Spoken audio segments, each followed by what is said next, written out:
그래서 3개월 이상 병이 지속된다. 그걸 이제 만성 신장병, 만성 콩팥병이라고 하고요. 만성 콩팥병은 사실 증상을 흔히 동반하지 않는 병입니다. 그래서 신장의 기능이 감소할수록 혈압에 관련된 또 합병증들이 이렇게 좀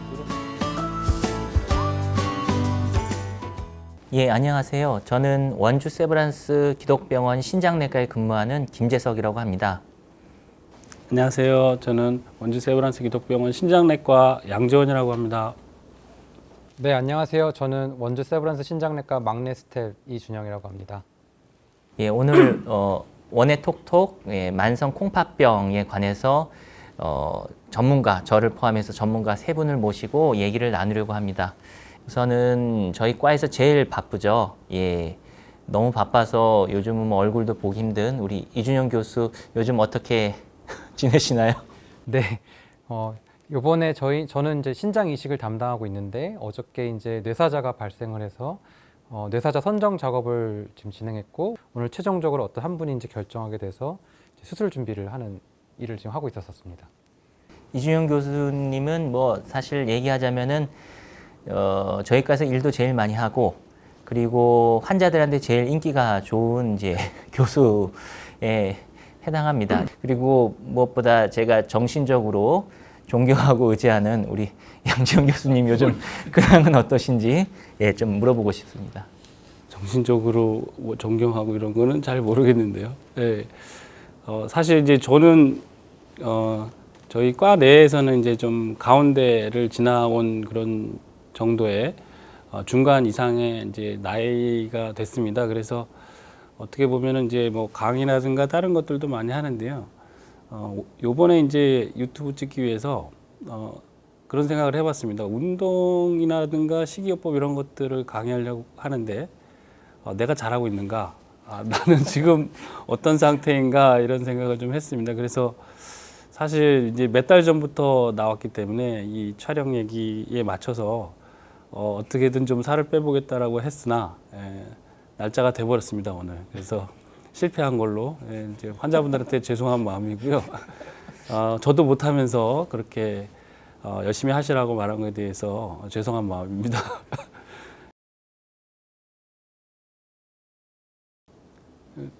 콩팥은 이제 한국말이고요. 신장이 이제 한자어인데 저희가 이제 콩이랑 팥하고 이런 것들과 닮았다 그래서 이전부터 그렇게 불렀다고 합니다. 뭐 그 전에 기원은 알 수가 없는데 저희 의학 용어들을 이제 정리하면서 신장을 나중에 이제 콩팥으로 하는 게 좋겠다라고 확립이 됐고 이제 해부학적으로는 콩팥이라고 부르자라는 게 통일이 돼서 현재는 이제 콩팥이라고 부르고 있습니다. 신장은 이제 환자분들이 제일 병원에 오실 때 여기 옆구리가 아파요 이렇게 하고 오시거든요. 근데 사실 신장은 이제 옆구리보다는 더 뒤쪽 등 쪽에 가깝게 있습니다. 그래서 우리가 이렇게 뒤에 손을 이렇게 얹었을 때 두 손이 위치하는 그 부위에 이제 신장이 주로 있고 그래서 보통은 이제 허리가 불편하다든가 이런 증상들이 좀 더 관련이 있을 수 있고요. 하는 일은 신장이 이제 하루에 180리터 이상의 혈액을 여과하는 역할을 합니다. 그래서 노폐물을 배출을 해주고 그 외에도 우리가 그 비타민 D라든가 또는 혈액을 만들어주는 조혈 호르몬 이런 것들을 생성하는 호르몬 기관이기도 합니다. 그리고 이제 대부분 아시는 것처럼 이제 몸이 붓고 뭐 그러잖아요. 그러니까 체액량, 나트륨과 칼륨 이런 전해질 조절과 수분 조절을 담당하는 아주 중요한 장기라고 할 수 있겠습니다. 만성 콩팥병은 일단은 만성이란 말이 들어가기 때문에 오랫동안 앓았다는 것을 의미합니다. 저희가 반대로 신장에는 급성 콩팥병이라는 이름이 있는데 3개월 기준으로 보통 나눕니다. 그래서 3개월 이상 병이 지속된다. 그걸 이제 만성 신장병, 만성 콩팥병이라고 하고요. 신장은 피 검사를 통해서 크레아티닌 수치를 보는데 1이 정상인데 1보다 나빠지면 수치가 높아질수록 나빠진 건데 나빠진 것이 계속 지속되는 것을 만성 콩팥병이라고 하고 또 하나는 최근에는 이제 신장을 전 세계에서 보는 학회에서는 그뿐만 아니라 소변에서 이제 거품류, 단백뇨가 지속적으로 나오는 것도 신장이 나쁘다고 합니다. 그래서 피 검사 괜찮다 그래서 신장병이 없는 건 아니고 혈뇨가 단백뇨가 관찰되거나 아니면 피 검사 신장 수치가 나쁘거나 두 가지가 같이 동반되거나 한 가지만 있어도 만성 신장병이라고 말할 수 있습니다. 만성 신장병의 가장 흔한 원인은 여러분들이 잘 알고 계시는 고혈압과 당뇨가 이제 대표적인 원인이 될 수 있겠고, 그 밖에 이제 유전적 질환도 있을 수 있겠고, 신장에 이제 망가지는 사구체염이라고 하는 이제 단백뇨를 일으키는 여러 가지 병들이 또 원인이 될 수 있어서 그렇게 이해하시면은 신장병의 원인이 무엇인지 이해하시는 데 도움이 될 것 같습니다. 예, 그 만성 콩팥병은 사실 증상을 흔히 동반하지 않는 병입니다. 그래서 사실 무서운데요. 우리가 간은 침묵의 장기라고 하는데 콩팥이야말로 진짜 말이 없습니다. 도저히 말을 안 하죠.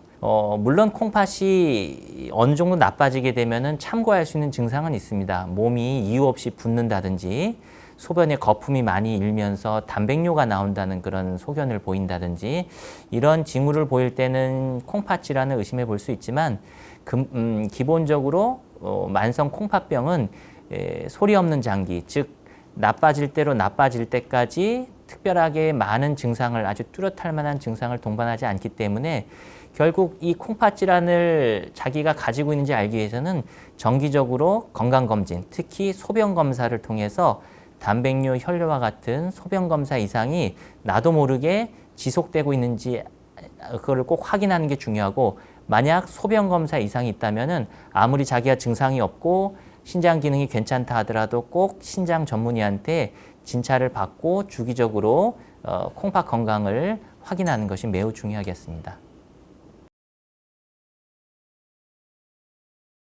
만성 콩팥병은 사실 기수가 있습니다. 우리가 뭐 암 할 때 1기, 2기, 3기, 4기처럼 신장 관련돼서도 기능에 따라서 1기부터 5기까지 나누게 되고요.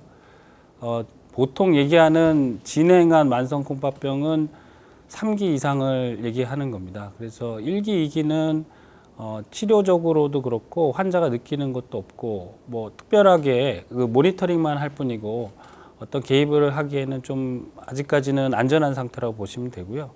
3기부터 여러 가지 몸의 변화가 오게 됩니다. 특히 이제 4기가 되게 되면은 환자가 어느 정도 느낄 수 있는 그런 증상들도 조금씩 생기게 되는데 그걸 요독 증상이라고 그럽니다. 이제 물론 투석 전 단계가 돼야지 더 명확해질 텐데 저희가 요독 증상이라고 부르는 것 중에 이제 대표적인 거는 소화장애 같은 것들입니다. 식욕이 떨어진다든가 굉장한 피로감.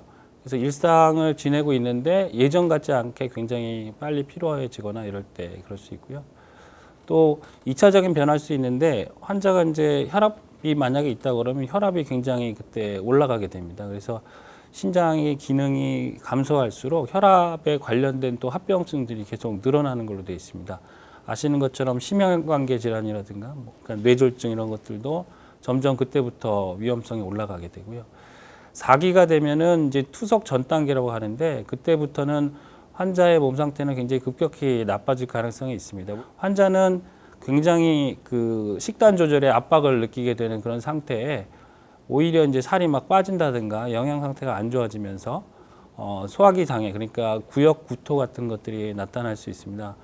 5기가 되면은 그런 증상들이 명확해지면서 투석을 시작해야 되는 그런 기수가 되고요. 그 투석을 시작할 때 제일 이제 응급 상황이 벌어지는 것은 이제 식단과 관련이 있겠지만 칼륨하고 그리고 호흡곤란입니다. 이제 부종 같은 것들이 동반되겠죠. 그래서 그 두 가지 것들을 통해서 환자한테 응급 상황이 벌어질 수 있고 그때는 빠른 조치, 빠른 투석이 진행되지 않으면 응급실로 굉장히 위험한 상태로 환자가 오게 되는 그런 상황이 자주 벌어질 수 있습니다.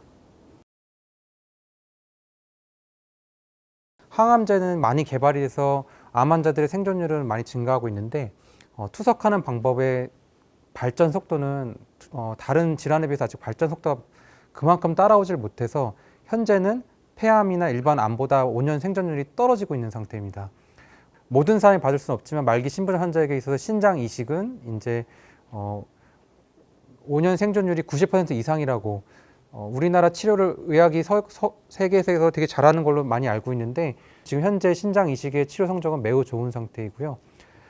그래서 이제 그렇게 정리해 보면 말기 신부전 환자에게 치료할 수 있는 방법은 투석과 이식이 있다 이렇게 생각하면 될 것 같고 조금 더 자세하게 설명드리면 이식에는 이제 생체 이식과 뇌사자 이식이 있어서 가족이나 친치분들이 아는 분들이 직접 해주시는 거를 생체이식이라고 하고 있고 이제 어느 분이 돌아가시면서 좋은 뜻을 가지고 기증하겠다고 하셨는데 그걸 받아서 하는 것을 이제 뇌사자 이식이라고 합니다. 어쨌든 두 가지 이식은 투석보다 더 좋은 방법이라고 할 수 있겠고 그 다음에 이제 투석에는 병원에 일주일에 3번씩 왔다 갔다 하면서 하는 혈액투석, 팔이나 목에다 관을 잡아서 그걸 통해서 피를 걸러서 하는 게 혈액투석이라고 할 수 있겠고요. 배에다 관을 넣어서 투석액이라는 것을 넣었다 뺐다 하는데 단지 아쉬운 거는 매일매일 해야 되는 게 있습니다. 요즘엔 기술이 발달돼서 매일매일 하지 않고 밤에 자기 전에 하는 기계 복막투석도 나오긴 했지만 어쨌든 그러한 복막투석과 혈액투석 두 가지 방법이 있다고 보시면 될 것 같아서 말기 신부전 환자에게 된다 그러면은 투석과 이식이 있다고 할 수 있겠고 그 전까지 할 수 있는 치료는 이제 약물 치료로 신장이 진행하는 속도를 망가지는 속도를 늦추는 방법인데 이제 많은 분들이 찾아오셔서 이거 먹으면 신장 좋아진다고 말하지만 아쉽지만 아직까지 증명된 신장을 좋게 하는 약은 없습니다. 좋게 하는 치료는 없고요.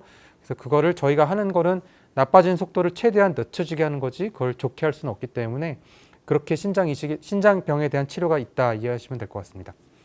교과서적으로는 보통 500에서 1리터라고 말하고 있습니다. 중요한 건 자기의 붓기를 조금 보는 게 중요하다고 생각합니다. 김치를 빼고 드시는 거는 저는 권하고 싶지는 않습니다. 그래서